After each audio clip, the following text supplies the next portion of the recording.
to episode 106 of the People's History of Ideas podcast. Last episode, we left off by talking about how the Comintern China specialist Pavel Mif had gotten two of the top Chinese communist leaders, Qiubai and Zhang Guotao, to reconcile with each other for the good of the party as a whole, mainly through a kind of coercion using the Comintern's authority in a way that Zhang and Qiu both resented. Qiu had been the main representative of a political line of striking out with armed struggle wherever and whenever possible, a line that was characterized at the Sixth Party Congress as putschist and which would come to be referred to, even by Qiu himself, as having been a line of blind actionism. We explored the content of this political line back in episodes 61 and 73. Whereas Zhang Guotao had a more conservative orientation and was known for his emphasis on the need for organizing workers and unions. So, at the point we left off last episode, working groups were formed which drafted a variety of resolutions and documents, which were then discussed and sometimes amended and approved by the Congress. Some of these resolutions were not ever formally approved and have come down to us only in draft forms. I listed them last episode, but just to refresh your memory, the resolutions that have come down to us today from the Congress include resolutions on organization, the trade union movement, the land question, the peasant question, on the question of Soviets or the local organization of political power in areas controlled by the communists, on military affairs, on propaganda work, on the work of the Communist Youth League, on the women's movement, a resolution to fix a regular memorial day to commemorate the Guangzhou uprising, a resolution on the need to draft a party program, and a resolution on the question of national minorities. There was also a political resolution which was drafted, which was based on Bukharin's report to the Congress, and a new party constitution was also drafted and adopted. The actual importance of these documents is somewhat varied. There's always, somewhat inevitably, a gap between the intentions of an organization as laid out in formal documents and what that organization can actually accomplish in reality. There's always the inertia of how things are already being done, and there's a common tendency to overestimate how many tasks can actually be accomplished by the limited number of cadre available to carry out those tasks. But in the case of the Sixth Congress of the Chinese Communist Party, this tendency for aspirational political documents to not quite match what will actually be carried out in practice was, I think, more exaggerated than usual. The circumstances would certainly lead you to expect this to be the case. The severe repression that the Chinese Communist Party had been experiencing meant that much of the mass work that the party had been conducting, for example with workers or with women in major urban areas, had been smashed. In this context, then, the guidance for developing party work in the women's movement or in forming trade unions that was contained in the Congress resolutions on those topics was contingent on first rebuilding something of what had been lost, a task that would never really be accomplished in the ways that the Sixth Congress envisioned. Likewise, what was the real meaning of resolutions on land or on the peasant struggle when almost no one at the Congress itself was deeply involved in the intricacies of those struggles and all the complexity that emerged in the context of carrying out land reform and present organizing in practice? As the Sixth Congress was taking place, the high tide of land reform and party recruitment, which we discussed back in episode 88, was taking place in the Jinggangshan. That experience would ultimately be much more meaningful to the Chinese Revolution than what was written at the Congress in the resolutions on land or on the peasant struggle. And as long as we're discussing the disconnect between the Congress and the Jinggangshan experience, it is worth noting that even as Bukharin and the Congress more generally discussed the problem of the influence of petty bourgeois ideology and especially peasant ideology on the Communist Party, and recognized that the party was made up of a majority of members who came from peasant backgrounds, there were actually very few actual members from peasant backgrounds at the Congress. A report to the Congress which discussed the party membership claimed that of 130,194 party members, 76.6% were peasants, 10.9% were workers, 7.2% were intellectuals, 0.82% were soldiers, and 3.5% were in the category of other. However, among delegates to the Congress, 51% were workers, 45% intellectuals, and only 7% were peasants. Of course, this adds up to 103%. So that tells us something about the exactitude of the source I'm using here. But I think that even if we're rightfully skeptical about specific numbers, the general idea of there being massively overrepresented intellectuals and workers at the Congress compared to peasants is accurate. Now, it's not surprising that urban people would be more likely to be at a Congress, and the obstacles for basic level party members from rural villages to rise out of those villages to become party leaders was an even greater feat than for urban workers arising from the basic masses in the cities.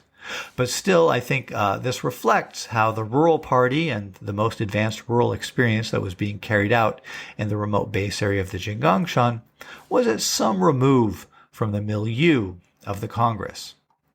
In any case, we can infer from the absence at the Congress of actual participants in the advanced rural revolutionary process that was going on at the time that the resolutions on land and on the peasant movement were drafted, did not really represent the most advanced thinking in the party on these questions.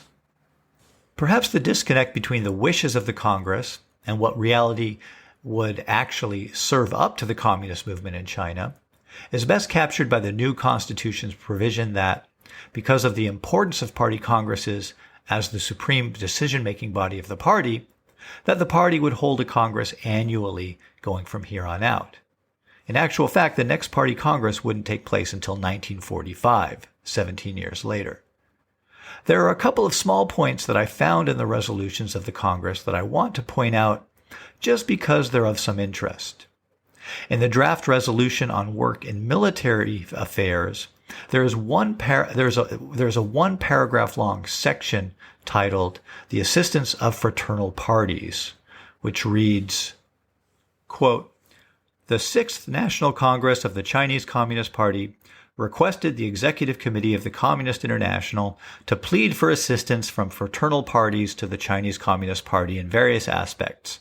For example, to send people to assist the CCP in practical work, material aid, to devise means to break up imperialist troops sent to China, etc." End quote. I found it very interesting that they were thinking in terms of using foreign nationals from the various imperialist countries that occupied China to try to subvert the troops from those countries who were in China. If I ever find any evidence of any actual attempts to carry this out, I'll try to find enough material to put an episode together on it. Although to my knowledge right now, this effort never got put into practice. Another piece of a resolution that I think is very interesting is the section on propaganda in the resolution on propaganda work. That resolution has 3 parts, one on agitation, another on propaganda, and a final section titled Publications. What's really interesting to me here is that the section on propaganda is mostly concerned with raising the theoretical level of party members. It's clear that agitation is aimed outside the party as part of mobilizing the masses, and then propaganda is mainly discussed in relation to educating the party membership. I want to read out some of this section because I think it gives us a good sense of the general theoretical level of the party membership at this time, and so it's a kind of window into the mental life of the party. All right, we'll begin reading here with point 11. The first 9 points are dealing with agitation, and the 10th point of this resolution was the first point on propaganda, and it's just a more general point. I don't think it's something I need to read out. So, point 11, quote, "In order to carry out the political training of party members on a large scale, we must do the following. A. Establish various secret cells under the factory, street, village, and school cells, and appoint experienced propagandists to lead them. We must also draw up training programs suitable for these various kinds of cells and for such political understanding. we should pay special attention to elucidating the present political tasks and slogans of the party. B. Because of our secret working conditions, lack of good leaders, obstacles in recruiting large numbers of party members into cells, and difficulties in advancing cell work, it is necessary to develop the self-cultivation of party members. The propaganda committees of the various party branches and the comrades responsible for this kind of work should compile outlines, designate reference books and magazines, organize secret libraries, and use other methods to help as much as possible the comrades who are engaged in self-cultivation. In order to lessen the difficulties in this kind of work, we should publish a large number of political books. The style and contents of these books should be as easily understandable as possible and suitable to the level of our party comrades. Party newspapers should also pay great attention to this question. C. Some of our party comrades are still illiterate. We must make these comrades eliminate this phenomenon by organizing cells similar to common people schools to help them or by giving them individual training. Among the non-party masses, workers and peasants, the party should organize schools and common people schools in order to eliminate illiteracy and use these schools as a basis of political training. Point 12. In order to promote the theoretical understanding of the activists, we must organize short courses. The time of and the number of students in these courses should be determined by circumstances with the condition that all must be kept secret. The task of such short courses is to study the fundamental questions of the proletarian revolution, Leninism, and other theories.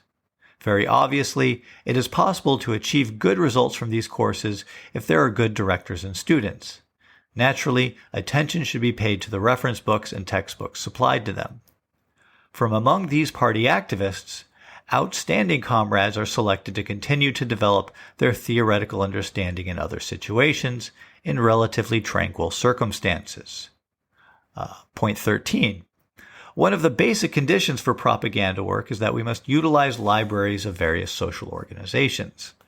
Under the secret working conditions of the party, libraries can be changed into open means for developing the influence of our party over the petty bourgeoisie and the intellectuals. Very obviously, this task is not meant to imply that the party need not establish its own secret libraries. Point 14. Apart from libraries, bookstores operated by organizations of our party should also serve as an open means for propaganda work. Point 15. An additional means of propaganda is that our party comrades join various societies related to science, new drama, and literature. Local party headquarters should use participation in meetings of these groups to present Marxist reports and proposals and reports on Soviet Russia as a basis for expanding their propaganda work and for exploring all open possibilities. End quote. Let's move on now to examine the overall strategic orientation that came out of the Congress. We've already gotten a taste of it from Bukharin's talk about the nature of the Chinese Revolution 2 episodes ago. In its overall orientation, the Congress affirmed that the basic tasks of the Chinese Revolution involved developing the anti-feudal movement in the countryside and expelling imperialism from the country as part of carrying out a democratic revolution. However, there were two other important considerations here that affected how the Chinese Communist Party would proceed to try to carry out this democratic revolution in the immediate future. The first of these considerations was the idea that we discussed in episode 102, that the world revolution was entering a new third period of global revolutionary struggle, which would be one of great opportunities for carrying out revolutions around the world. Therefore, as the world entered this new phase, communist parties would need to be poised to launch uprisings to take advantage of those opportunities.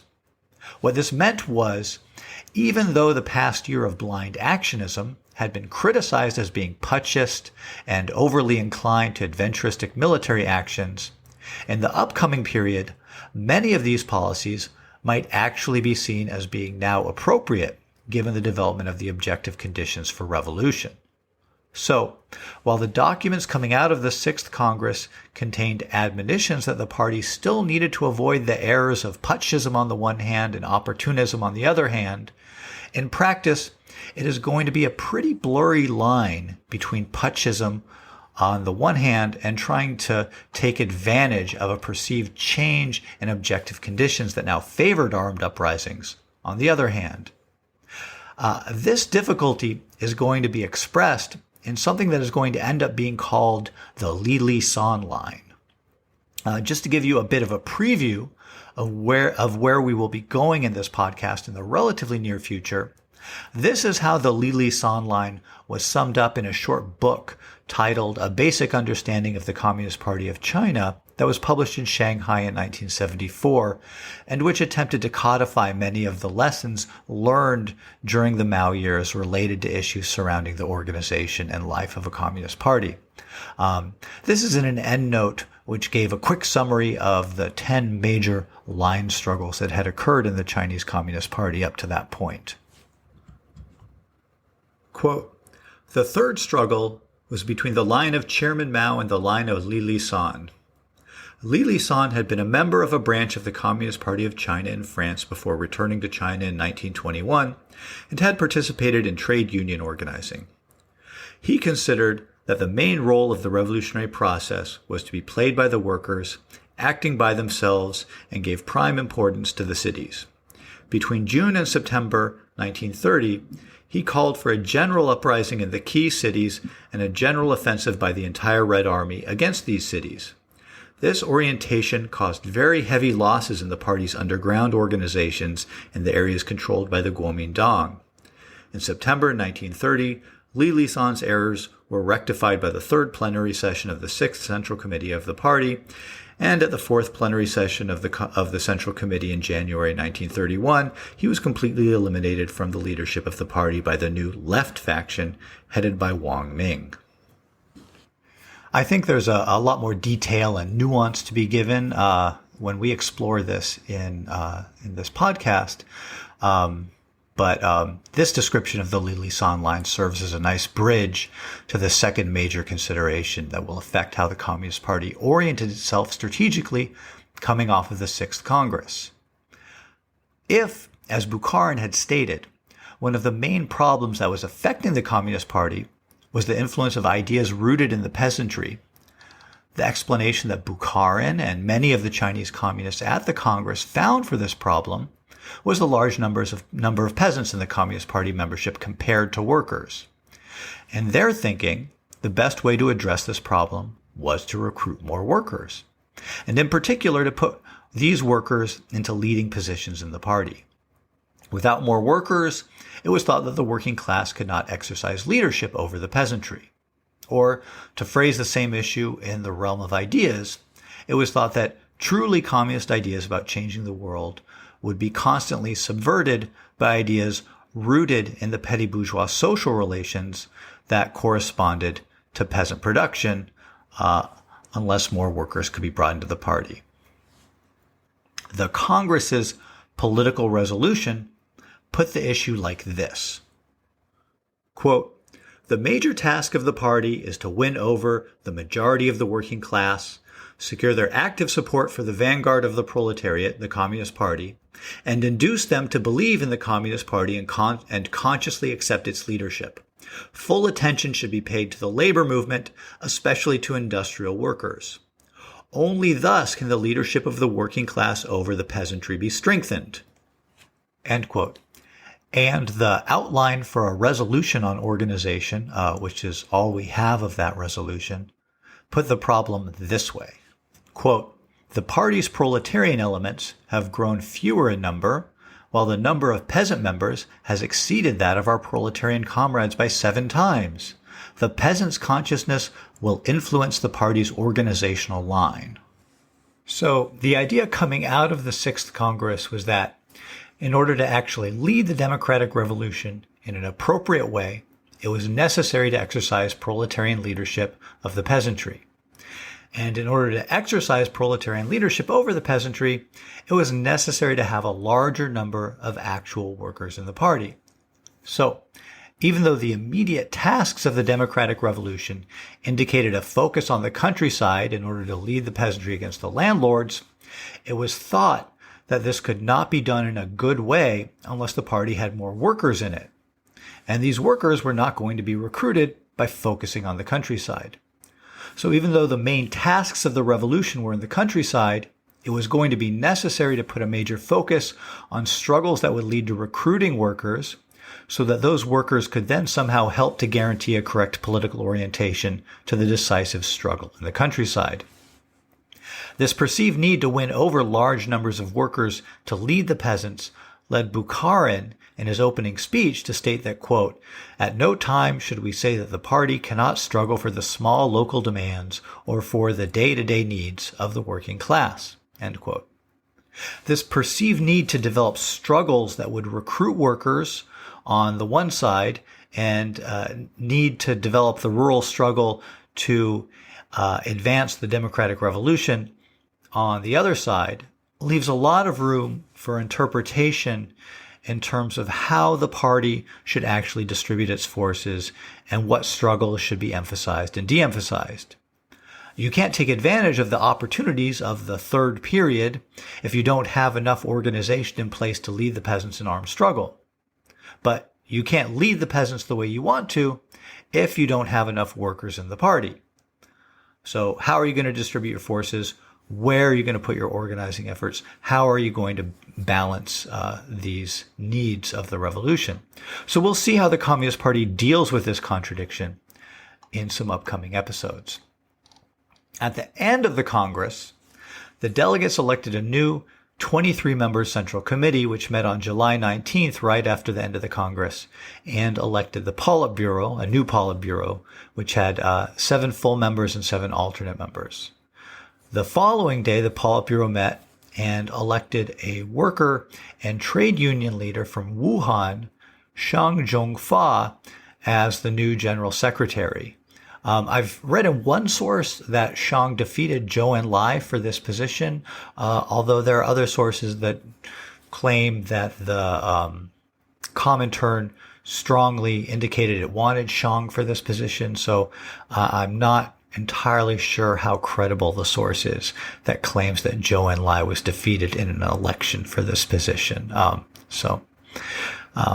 Anyways, just letting you guys know, there's some things out there that say Zhou Enlai was ran for general secretary here and was defeated, and other sources that kind of indicate that Xiang was just kind of put there by the Comintern. The election of Xiang Zhongfa as general secretary was one way in which the communists tried to immediately put into effect the policy of putting workers in command of the party. However, even though Xiang had played a major role in leading strikes against warlords in support of the Northern Expedition and had been a party member since 1921, he was not really cut out to play the overall leading role. This is definitely a case where someone was chosen more for their identity as a worker than for their capacity as a leading cadre. Here are a couple quotes from Zhang Guotao's autobiography giving his thoughts on Xiang Zhongfa. Quote, "During the Congress, the activities of Xiang Zhongfa, who had been chairman of the Qiubai Provincial General Trade Union during the Wuhan period, also caused people to look askance at him. After the Wuhan split in 1927, he came to Moscow as the Communist Party's representative to the Comintern, where he was regarded as the prototype of the Chinese proletariat. He also followed Mif's maneuverings in all respects. Thus, his status was enhanced with the passing of time, while he learned a few platitudes about Marxism-Leninism. During the Congress, Mif and Chen Xiaoyu, remember that's the real name of Wang Ming, used him as their trump card in denouncing our errors. Xiang Zhongfa boldly claimed that he was the successor to Chen Duxiu. He assumed an even more patriarchal attitude than Chen Duxiu, often rebuking certain comrades during the Congress and invoking his pet phrase, "This is the correct line of the Comintern." As a matter of fact, he was by no means a man worthy of respect, but was somewhat like a rogue. Both Lisan and Ying, who had contacts with him, knew his background and often ridiculed his behavior on the sly. Most of us believed that he could not shoulder the heavy responsibilities of a leader, and we resented his miffy airs. However, as the Chinese Communist Party lacked the leadership core and the appropriate person to take his place, we had to endure him for the time being. End quote. And here, a little later in the autobiography, Zhang refers back to Xiang Zhongfa. Quote, Xiang Zhongfa had become the party secretary general after the 6th Congress of the Communist Party, but he was almost forgotten by everybody due to his incompetence. While Lisan was director of the propaganda department, Li handled many problems for the Central Committee. End quote. So, while Zhang Guotao was certainly not an unbiased observer here, there's a real reason why the political line that's going to come to be associated with the period when Xiang Zhongfa was general secretary is known as the Lisan line and not the Xiang Zhongfa line. Xiang simply is not going to exercise true political leadership of the party, despite his position as general secretary. And we'll see how this develops in future episodes. After the Congress, Zhang Guotao and Qiubai are going to be kept in Moscow as representatives of the Chinese Communist Party to the Comintern, a maneuver which is meant to remove the main representatives of the right and left wings of the party out of day-to-day affairs in China. But we'll see both of them back in action in China in future years. With the Congress over, you may be wondering how all these delegates were safely transported back to China. Well, thankfully, there is a memoir that gives a nice account of how this was accomplished. Quote, because they were urgently needed in China, delegates had to be sent back there at the earliest possible date. Groups of 5 to 6 of them departed separately and at staggered intervals. As soon as one group had safely crossed the Russian border and reached a designated spot, the next group would depart from the site of the Congress. While delegates awaited their turn to depart, Comintern authorities gave them and the Sun Yat-sen University students who had worked at the Congress military training. A Russian officer conducted this military training program. They learned how to use the basic weapons manufactured in each country, techniques of street fighting, techniques of guerrilla warfare, and other practical facets of military activity. The program lasted only 1 month, by which time the delegates and all of the Sun Yat-sen University students who were going back to China, who had worked at the Congress, had left for the real battlefields in China. At that time, travel between Russia and China was a highly dangerous undertaking for a Chinese communist. Yet, because of careful planning by the Secret Service people of the Comintern, in close cooperation with the GPU, everyone made it uneventfully back to China. The GPU was just the precursor to the KGB. The delegates made the trip to China by way of 3 routes. The first route was through Europe. Those who went this way traveled in the guise of students or rich merchants. Needless to say, only a few delegates enjoyed this privilege because of the high cost involved. Zhou Enlai and his wife, for example, took this route. The second route involved taking the International Express, a luxury train with a dining car, to Manjuli, just on the Chinese side of the Sino-Russian border in Manchuria, a trip that took 9 days. The third route was to take the Siberian Express, a slower, plainer train with no dining car, to Sedanka station near Vladivostok, a trip of 12 days. At Sedanka, they caught a train to Wuchan station on the Sino-Russian border. In both Sedanka and Wuchan, the travelers were put up at a rest house. The rest house in Wuchan, however, had its doors and windows tightly shuttered, and the delegates were admonished to speak only in hushed voices. Security precautions were far stricter for the delegates who went to Wuchan, which was close to the Chinese border, than at Sedanka, which was well inside Russia. The Russians at both rest houses were experts in smuggling people back and forth across the border. The travelers stayed at both Sedanka and Wuchan for a day or 2 or more, depending on circumstances. During these stopovers, Russians carefully went over their luggage and their clothing. If the clothes that the delegates wore were judged unsuited to their assumed travel identity, the delegates had to be suitably reclothed. Before the travelers passed the Russian scrutiny, they had to be appropriately dressed from head to toe. Most important of all, they were not allowed to carry over 1 sheet of paper or anything made in Russia. When everything was in order, the travelers got in a horse-drawn carriage on a dark night and cautiously drove off. When they neared the Chinese side of the border, they went ahead on foot, nervously inching their way along as best they could, with a Russian guide leading them. Soon they had crossed the border illegally and stood on Chinese soil. Then they were taken to a small cafe, which was the cover for a communications center run by Russian agents. The moment we stepped in the cafe's door, our tension fell away and we relaxed, feeling exhausted and hungry. A cup of steaming coffee and a snack wonderfully revived us. Then we rested our taut and weary bodies. The mission of escorting Russian agents ended in the coffee shop. It was up to the delegates themselves to deal with the problems that lay ahead. Occasionally, some inept travelers inadvertently revealed their identities or by their conspicuous nervousness attracted the attention of the Chinese police and were detained for questioning. Fortunately, bribes apparently were capable of solving any problem. Usually the police gave free passage to the ones they detained as soon as their pockets were filled with money. When the travelers stopped over at Sadanka, Comintern agents gave each of them some Chinese currency and some US dollars. The amount was in direct proportion to the person's status. Delegates, for example, received more than students, but even the smallest amount was adequate for the traveler to reach his destination.